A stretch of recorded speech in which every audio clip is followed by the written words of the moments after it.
the first LessWrong sequence this week is called Cached Thoughts, and this is a really famous one.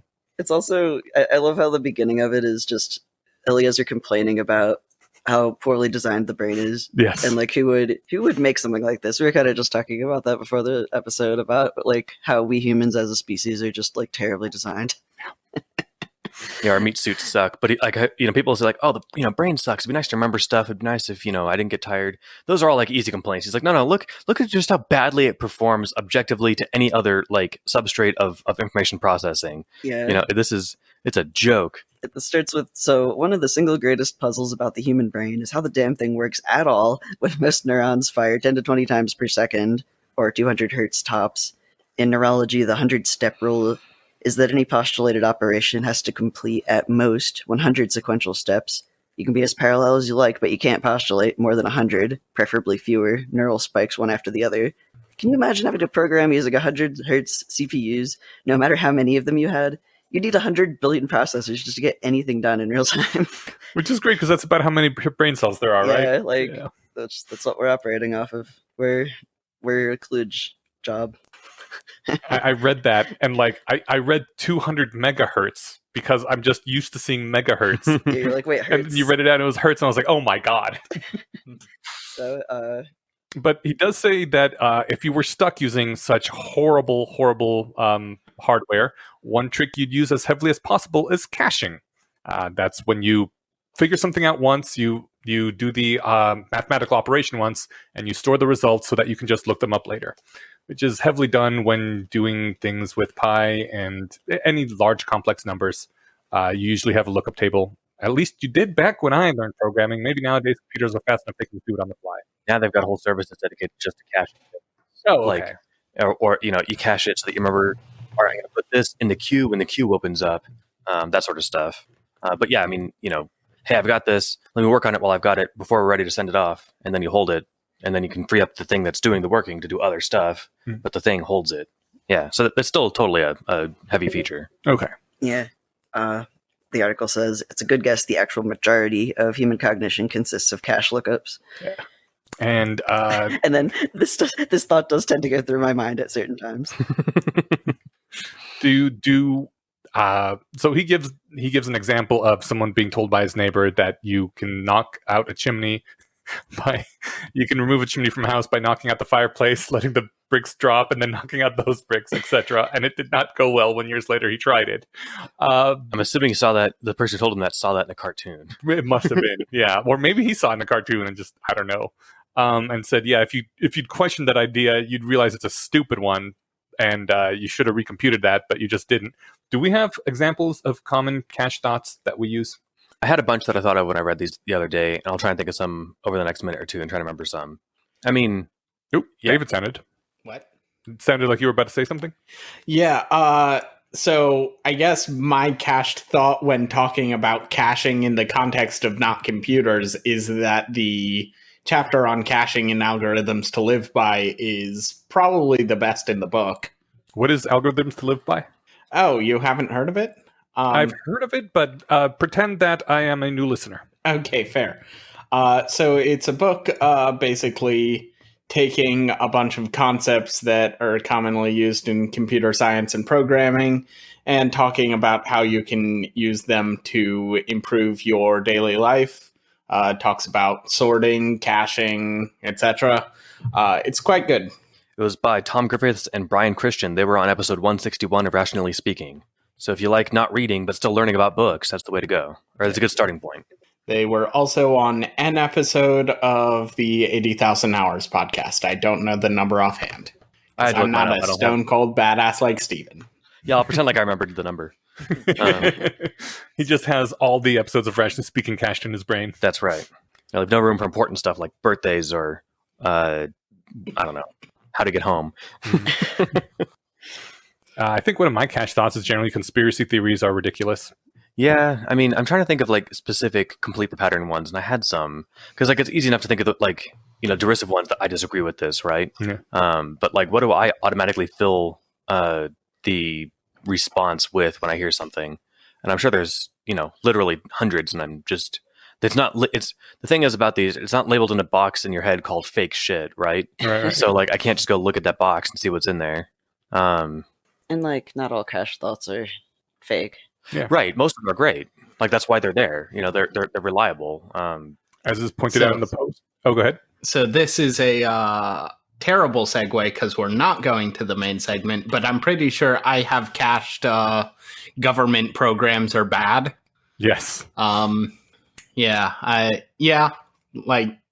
definitely need to when I immediately hear of a government program, like my reflex thought is to try to figure out how it's terrible, and then I usually do. And then sometimes I don't, and then I have to actually think about things. I mean, I related to that. I mean, I see it all the time where people are like, I don't know, whatever situation, Bezos made, he 4x'd his money in the last year or something. Oh, capitalism's terrible. Right. And like, this is why or something. And it's like, it might be, but like, you need to just be able to articulate the entire thought. Yeah. Right. I was talking to a friend yesterday, and I forget, it might have actually just been me talking about what we're about to talk about today on the podcast, but they just said billionaires shouldn't exist. Oh, God. And I've heard them say that a few times where they're just like, nobody should have $1 billion. And I was just like kind of asked a couple of follow-up questions, like, what do you mean by that, basically? Or like, what about this scenario? And they hadn't actually thought about the thought.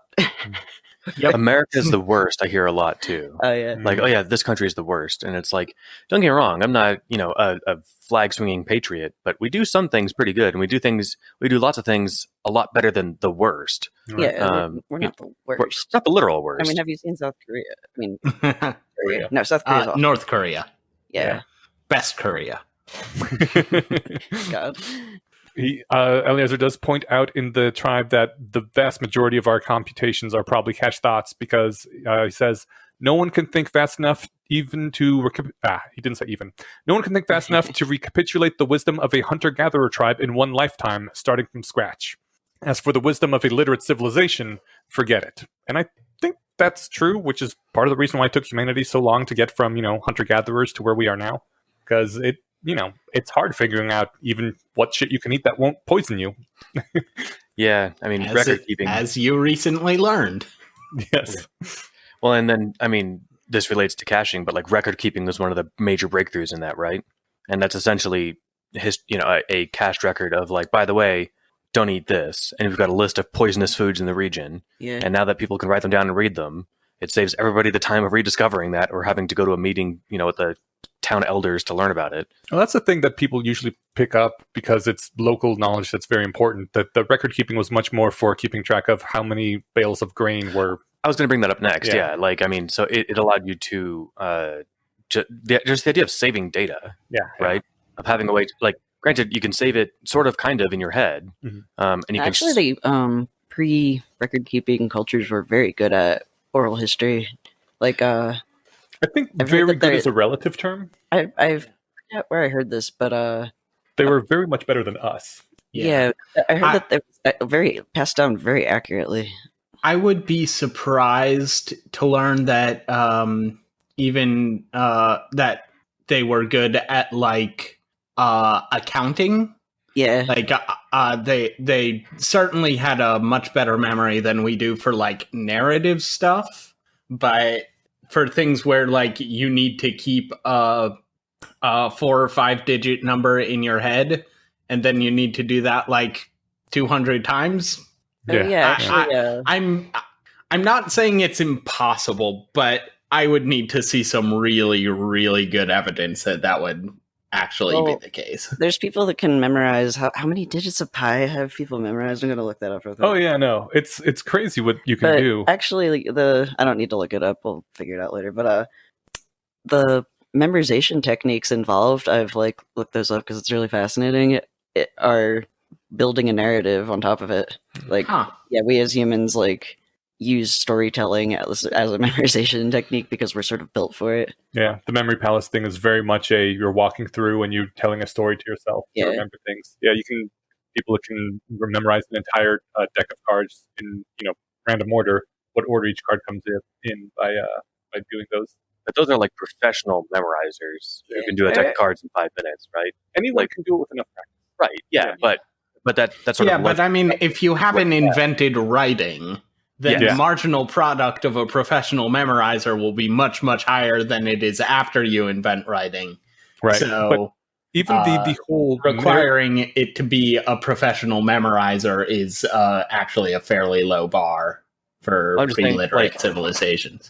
it saves a lot of time. If I'm farming 18 hours a day, I don't have time to like dedicate training my mind palace.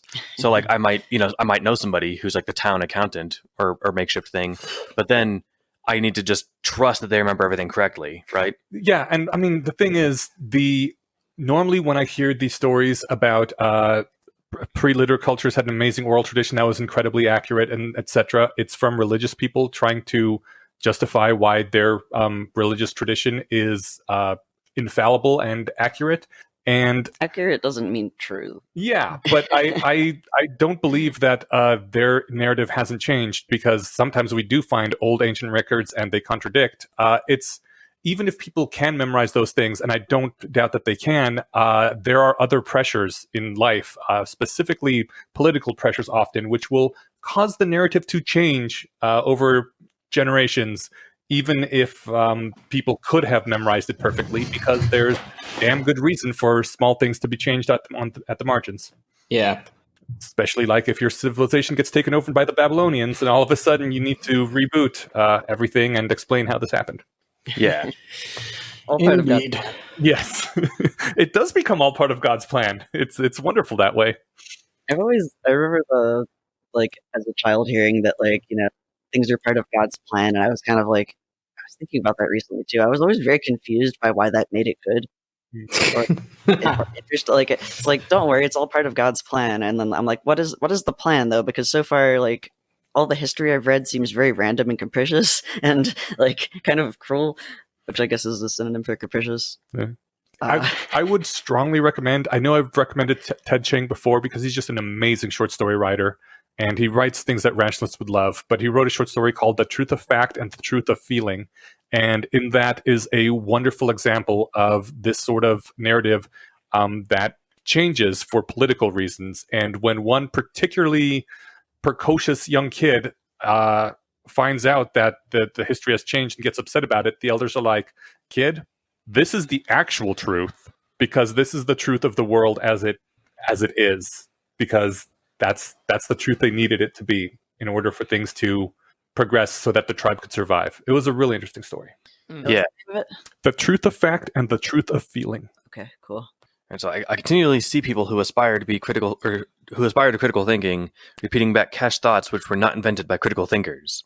This is from the Post. Yeah. And so I figured we could try a few of these, complete the pattern. And so death gives meaning to life, or and he gives all the examples that like would be easy for me to think of, immortality is a good thing.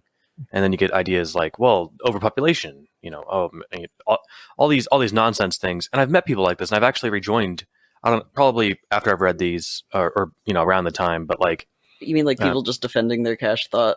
yeah, we're like, so they have the thought, and then because they have it, their inner PR person is like, well, hold on, that must be what I actually believe. Let's defend it.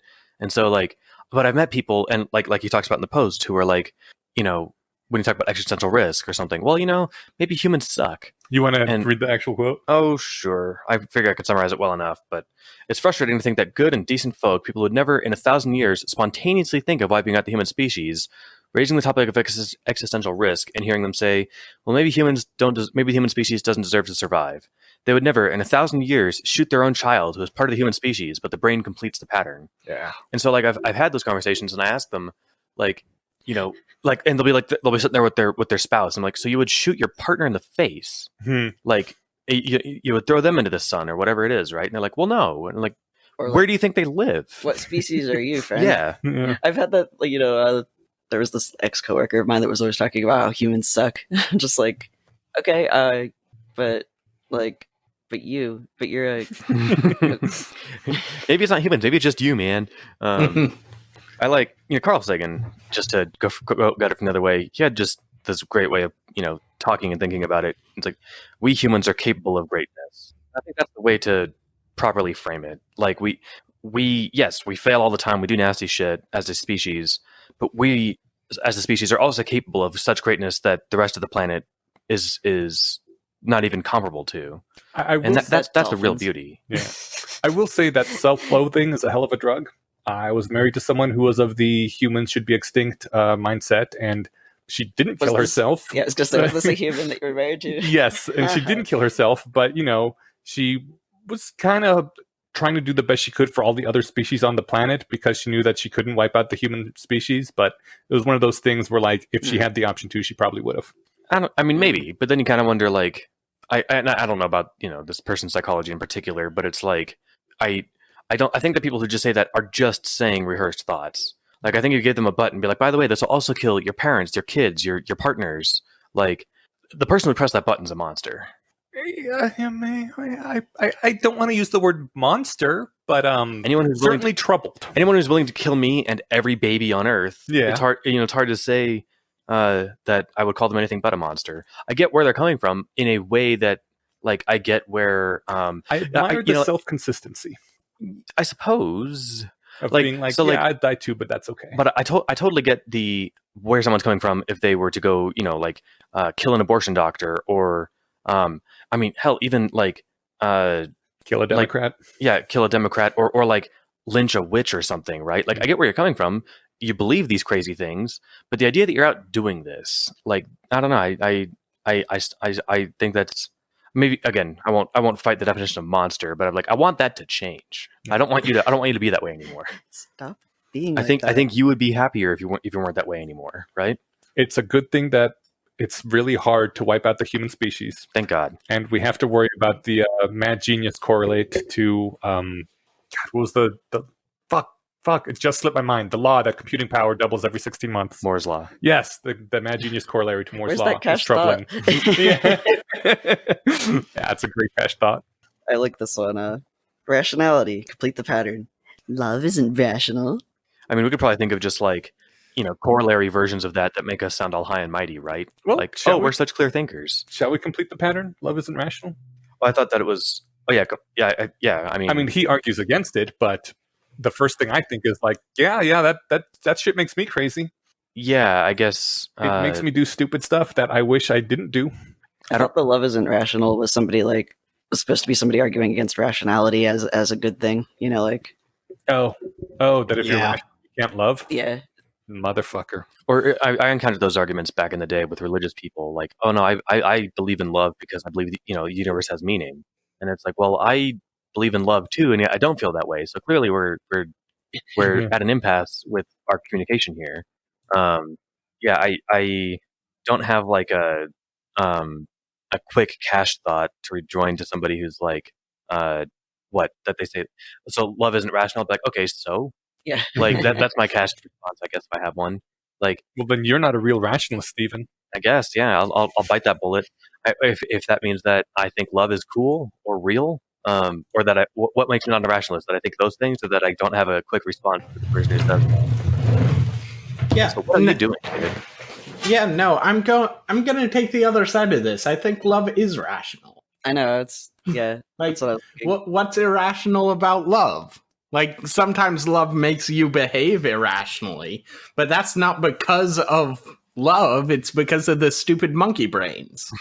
I think it's because of love, but I think love is a thing that evolved for rational reasons. Like, evolution wants you to act irrational sometimes in the defense of your mating partner. Yeah, no, like, I think love is a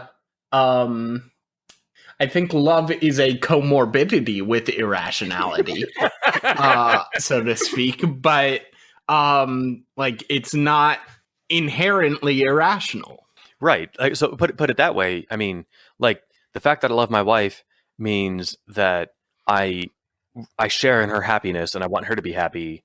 And like, I mean, even if you just distill it down to her happiness makes me happy, like, then of course, I want her to be happy because it also makes me happy. There's nothing necessarily rational. That's a perfectly, as far as I'm concerned, straight line of thinking. I think, like, people might say it's irrational in that I would let 1,000 people die before I let her die, and yet the math doesn't check out, right? Right. So, it is what it is. Like, I'm prepared to just bite that, but I defend that that's like a kind of I like comorbid with irrationality. That's a kind of like flaw in robot thinking that I think is understandable given our heritage, right? Like you said, we're wired this way, and it doesn't make sense that like if I cared about her as little as I care about third world people, who I care about, but like just because they're distant both in time and space and psychology, like it's rational in game theoretic terms. Like the impulse to exact revenge on someone who has hurt you in some way, even far beyond the costs that would rationally make sense, prevents people from hurting you in the first place, and therefore, even though it is irrational to pay a lot of money to hurt someone more than it's worth, it in the long run, it stops the hurt from happening in the first place. I like that way of framing it. It's mutually assured destruction on a personal level. People are less inclined to mess with you if they know that you will throw away literally everything to ruin their life if they mess with you. Yeah. I will sell my house and hire hitmen left and right to come after you if you cut me off in traffic again. All right, are we? So what I'm hearing, Stephen, is that you think Taylor was right. Taylor did nothing wrong. I think I actually haven't read it, so I'm just repeating a phrase that I see. I about the nothing wrong part, like, I don't know, that's a longer conversation, but like, was she right? Like, at the end, spoiler alert for Worm, she basically mind rapes everybody into following her will so she can she can command all of them as like some of them as meat shields or as distractions, and others as just big guns to fight the big bad that's trying to destroy the universe. Like, I would be obviously irked if I was grabbed by Taylor and thrown into the meat cannon to be shot at this monster. And yet I'd be like, my last thoughts, if I had a chance to reflect on them, might be, I understand. Like, given the choice, I would like to have cooperated freely, but given that there wasn't time to do that and people weren't playing along, if you had to do it by force, like, I mean, it's one of those things, like, what's worse, like being violated that way or having your planet be extinguished? And anyone who says my personal freedom is more important than that, they don't realize that if your planet's extinguished, your personal freedom is also gone. Well, maybe they do realize that, and that's just the hill they're willing to die on, literally. They're literally willing to die on that hill and drag the rest of their species with them, including their friends and children, right? So that, too, would have made a great segue to the main topic if we didn't have another sequence post to get through. Okay, let's finish this one up. He ends it with, try to keep your mind from completing the pattern in the standard, unsurprising, already known way. It may be that there is no better answer than the standard one, but you can't think about the answer until you can stop your brain from filling in the answer automatically. I like how he says that like it's easy. He doesn't say it like it's easy. He makes a very big point in the post about how hard it is. I just didn't copy it all. But it's like, even the big way there's no... It's sort of like, don't think of a pink elephant. Well, I've never had a problem with that. See, I pictured a pink elephant the second you described it, but like it's more just like, all right, so here's a common failure pattern. Try not to do that. It's like, sure, I'll try. Mm-hmm. Like, and granted, he goes on more at length about it, and this, like, obviously that's like a large point of the sequence is how to think originally, but to deliver that sentence is like delivering instructions on how to tightrope walk. It's like, yep, put one foot in front of the other, try not to fall. Yeah. Like that's the instructions. It's like, sure, it sounds easy when you write it down, but it's hard. So I have a question about this. Before we move on to the next thing, isn't this basically what all the conspiracy theory and flat earther people are doing? They're not just accepting the cached thoughts that society has given them? I disagree. I think that they're accepting a new cached thought. Yeah, I think they have the cached thought. Everything you hear from official sources is a lie. And like, that's definitely an interestingly different cached thought, but I still think it's a cached thought. Like, I have, with the exception of some people like David Youssef, I haven't met anyone who's like, yeah, 9/11 probably was done by Al-Qaeda, but Kennedy definitely not killed by, what's his name? Oswald. Yes. Although I did recently hear by far the best alternative to Oswald killed Kennedy from David Youssef. So shout out to him. What? Was it a suicide? No, it was an accident. Basically, the according to Yusuf, which I have not independently confirmed this, but I doubt he'd just make it up. The Secret Service and other law enforcement agencies weren't trained to keep their fingers off the triggers until several decades after the Kennedy assassination. Till they accidentally killed the president. Yeah. So the idea is, the first two shots are from Oswald. Secret Serviceman draws his pistol with a finger on the trigger. Driver slams on the brakes, and the Secret Serviceman accidentally shoots Kennedy in the back of the head. I have two quick thoughts on that. One is that I feel like his head blew up in the fashion of a rifle shot, not a handgun. And it exited out the back of his head. That too. But the other thing about the back of the head makes you think that this theory suggests that, and it's not impossible, but that Kennedy died like Marvin in Pulp Fiction. You're leaning back. Hey man, what do you think about this? Boom. Speed bump. Oh shit, I just shot Marvin in the face. The thing is, I'm more inclined Spoilers to for Pulp believe... Fiction. Yeah. I'm more inclined to believe, what's the... I'm trying to remember the phrase where it's like not attributing things to malice or... Hanlon's razor. Never attribute to malice that which is adequately explained by stupidity. Yeah, so I'm totally inclined to believe a conspiracy theory that's like, okay, the official thing is wrong. Actually, this other stupid random thing happened, and I'm just like, yeah, sure. They're trying to fly the planes to Cuba, but they hit the towers on accident. That's definitely the way to convince me of a conspiracy too. Just like if the Benny Hill theme is more appropriately played over the conspiracy theory than it is over the official story, I'm much more likely to believe it. I think that your point of conspiracy theories as a whole is interesting, but I think that's a larger phenomena than just rehearsing bad cast thoughts, because rehearsing the correct answer as cast thoughts is a similar problem. You happen to be correct. How old is the universe? About 14 billion years. Yeah, and that's just like an answer that you heard and is vaguely right. I have no idea how to verify that. Right, and I've read books that explain how we know that, but I didn't check. Yeah. So I mean, I don't know how much exactly how primary research is demanded to be fully justified in my belief, but it's like I'm right. I'd be willing to bet all my money that I'm right, that the universe is somewhere between 10 and 15 billion years old. But that's not the I don't know, if I believed that it was 10,000 years old because I'm a young earth creationist, I'm still just rehearsing things that I've heard, know. Granted, I'm rehearsing better things that I've heard from better places because I'm smart and I'm right and they're wrong. But but yeah, I think it's a hard thing to do and an easy trap to fall into when you try to critically examine when something. you try to think outside the David, box. you have the loudest keyboard I think I've ever heard. You're welcome to mute if you need to. Sorry. No, you're good. I'm just letting you know you're welcome to mute if you need to slam the keyboard. That was a great segue by Jace, though. Sorry. I couldn't hear it over the keyboard. Really trying. No, segue again. I couldn't hear it over the keyboard. Sorry. Oh, no, I don't want to do it again. I just wanted to... Okay. Just play it again. What was the segue? By the way, if you guys have never typed on a mechanical keyboard, definitely try it. It is the most oddly... Uh-oh. Oh, we just lost you. All right, we are now recording.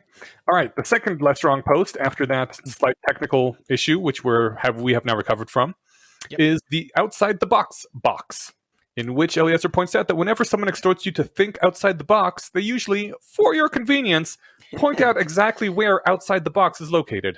Isn't it funny how nonconformists all dress the same? Yeah. ... If you don't wear black, how will people know you're a tortured artist? How will people recognize uniqueness if you don't fit the standard pattern for what uniqueness is supposed to look like? I feel like he's painting with too broad a brush here. I don't. I guess tortured artist might be a very niche thing, but tortured person also has I wear long drapey clothing and I'm all, but a lot of people are tortured and sad and dress perfectly normally. Yes, but they should not dress perfectly normally so other people can tell that they're tortured and sad. Yeah. That's why we have Also, I feel like there's a difference between a tortured sad person, lowercase t, lowercase s, lowercase p, and a tortured capital T, sad, capital S, person, capital P, TM. I've Yeah. used goth my whole life. I never like considered myself to be tortured or sad. I just like the aesthetic. Yeah, I really love am this. with you there. But I really anyway, yeah. in artificial intelligence, everyone outside the field has a cached result for a brilliant, new, revolutionary AI idea. Neural networks, which work just like the human brain. New AI idea, complete the pattern. Logical AIs, despite all the big promises, have failed to provide real intelligence for decades. What we need now are neural networks. I feel like there's probably a new one now. Isn't But that was the GPT thing at the time. isn't GPT and OpenAI basically neural It is network a neural architectures? network. Yeah, Whoops. we got there eventually. But are those AIs? Yeah, it's a good. I don't know. Are they intelligent? They're the next step along the way. They're getting there. There's something. So we think. And as someone who is vaguely approximating a subject matter expert in something that has very little to do with AI, I can confirm that this isn't exclusive to AI. It happens for pretty much everything. Yeah, I've Mhm. heard. Gosh darn it. I'm trying to remember. I had a perfect example of one. Well, the thinking outside the box on econ is always like, oh, people aren't perfect, utility maximizers, and that's why we have this brilliant revolutionary new behavioral economics, which has been around for like 30 years now. It's actually been around for, like 250 years or so.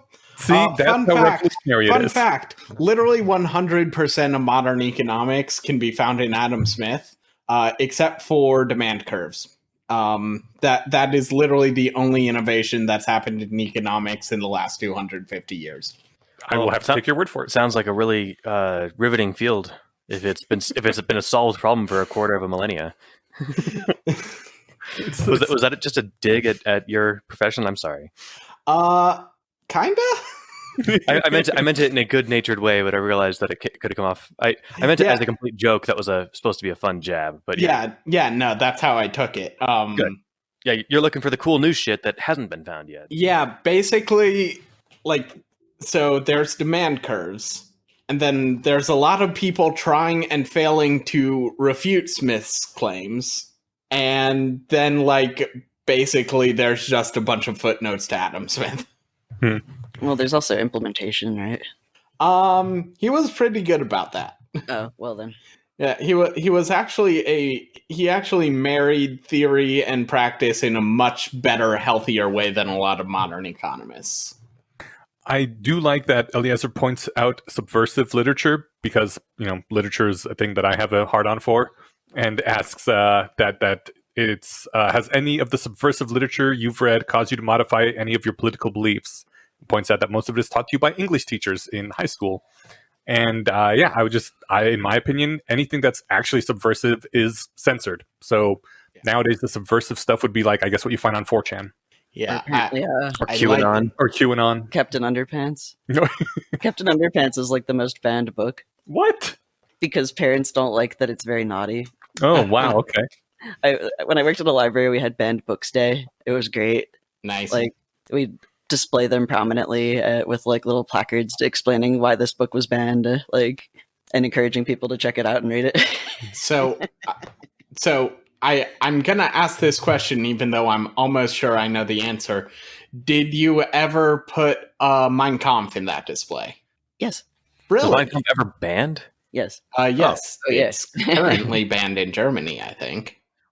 Yeah, Germany's got its whole thing. I figured kind of over here. Can't I go to Amazon and buy a copy of Mein Kampf? Yeah. Well, here you can, yeah. I, You can buy anything that's been banned in America. Well, except for the Dr. Seuss books. Well, you can still buy those. Well, not on Amazon or eBay.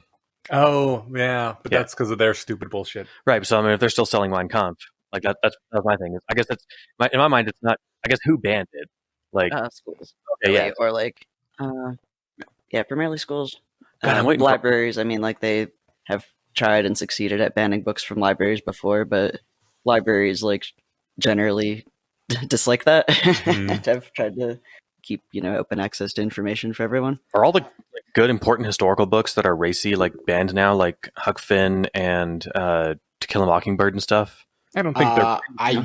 I can't remember the exact details, but I'm pretty sure that either middle school or high school teacher got canceled because they said the N-word because they were reading Huck Finn aloud. I heard about that. Yeah. But I wonder, I mean, Also, and Jace, that was also like 10 years ago. It was like an old recording, right? Maybe. I don't know. Jace, is that library still open? Because I feel like I need to donate to them. Oh, yeah. Guess I don't know. For some reason, I feel weird saying it on the air. It's the Otto Bruins Public Library of Northfield. Okay, cool. Definitely donate to them. They're great. That was the same one where we had the hijab day. Oh, nice. The like stupid controversy over that. Was that where you encouraged people to wear hijabs if they wanted to, or? Well, we had a local author come in who was a Black Muslim who wrote a book about like her life story of being a Black Muslim in Atlantic City, and we got to talking with her after she did her book presentation and realized that it was like National Hijab Day coming up, and we're like, oh, cool, we can like have you come back, because she wanted to like, you know, it was a great time. She wanted to like come back and do more stuff. Just like, I'll like talk to I have like a friend who owns a store that sells hijab, and they can come in. We'll like talk about the different styles that they wear in different countries, and then like people could like try them on. And to advertise it, the library director posted a picture of herself on like social media wearing one of the hijab that she'd been given by this woman who makes them, and was like, you know, come to the library for Hijab Day. We have these books about these like Muslim women and their experiences, etc., etc. And the internet blew up because it was like, white lady in a hijab of cultural appropriation, and then like one side, and then the other side was, how dare you wear that terrorist garb in our nice little library. So like, yeah. Well, it got the attention it wanted. So while we're swapping fun library stories, do you guys remember that story about the library that was trying to do a drag queen story hour, and it was so emphatically protested that they ended up canceling it? Oh, I didn't realize they canceled it. Yeah, they did. And that is the library that I go to when I want to go to a good library. Oh, cool. Not really. Would have been a lot cooler if they hadn't caved. Oh, yeah, that's true. Yeah. I mean, they get some points for trying, but yeah. So back to thinking outside the box. Those were thinking outside the box ideas. I like it. What else do we have to say about this? Eliezer has a cool example. Apparently, at this startup funding place, Draper Fisher Jerviston, if only two partners need to agree in order to fund any startup up to 1.5 million. And if all the partners agree that something sounds like a good idea, they won't do it. Because, that's they're not thinking outside the box enough. Exactly. I love that idea so much. Yeah. Did it say how many partners there were? Also, real quick, you did skip the best part of this post, or at least the most topical, which is the block quote from Lizard. Revolution has already been televised. Revolution has been merchandised. Revolution is a commodity, a packaged lifestyle available at your local mall. 1995 gets you the black mask, the spray can, the crush the fascist protest sign, and access to your blog where you can write about the police brutality you suffered when you chained yourself to a fire hydrant. Capitalism has learned how to sell anti-capitalism. Good job. Yeah. And I could do an entire podcast episode on this concept alone, but for now, I'll just leave it at I once saw a t-shirt with a chibi version of the famous photo of Che Guevara. And that was the most late capitalism ass thing I have ever seen in my life. I kind of want that t-shirt. Oh, and who's Lizard? I assumed some poster on whatever this blog or whatever it is. Here to observes, and it links to journalism.berkeley.edu, and it's just like the main page. And yeah. Does anyone know who Lizard is? Help us, listeners.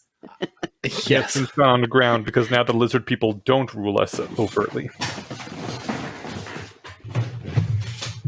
All right, he ends it with, every improvement is a change, but not every change is an improvement. The one who says, I want to build an original mousetrap and not, I want to build an optimal mousetrap, nearly always wishes to be perceived as original. Originality in this sense is inherently social because it can only be determined by comparison to other people. And that actually was not the end, but that is the last note I pulled, and is another example of how hard it can be to actually be thinking outside of the actual box, not using cached thoughts, because then if you're just trying to optimize looking original, you're not necessarily looking for the actual correct best solution.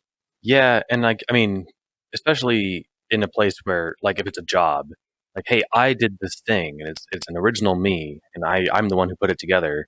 Like, that gives you job security and like street cred among your coworkers and bosses, right? Mm-hmm. The downside is that, like, sure, you did it originally, but the packaged version that you can get for free does that better and cleaner and more maintainably. Mm-hmm. Why did you spend 200 hours on this? Right, and now it's this convoluted mess that only you know how to work with. Job security. Yeah. Then the downside is then when you leave, it's other people's mess to work with. So yeah, I don't know if I ever hear people say I want to build an original mousetrap. I get what point he's making, but I always see I want to build a better mousetrap, which is the canned phrase, right? Mm-hmm. I have heard things like you're trying to build a new mousetrap or reinvent the wheel. Yeah. Yes. Reinvent the wheel is something that I mention at least once every 2 weeks at my job.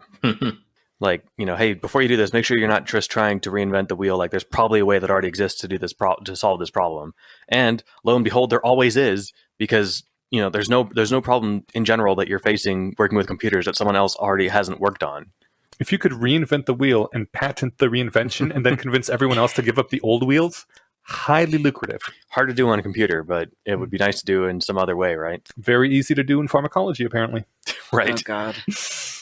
Don't get me started. Fucking big pharma. So for next time, we will be reading Original Seeing and How to Seem and Be Deep.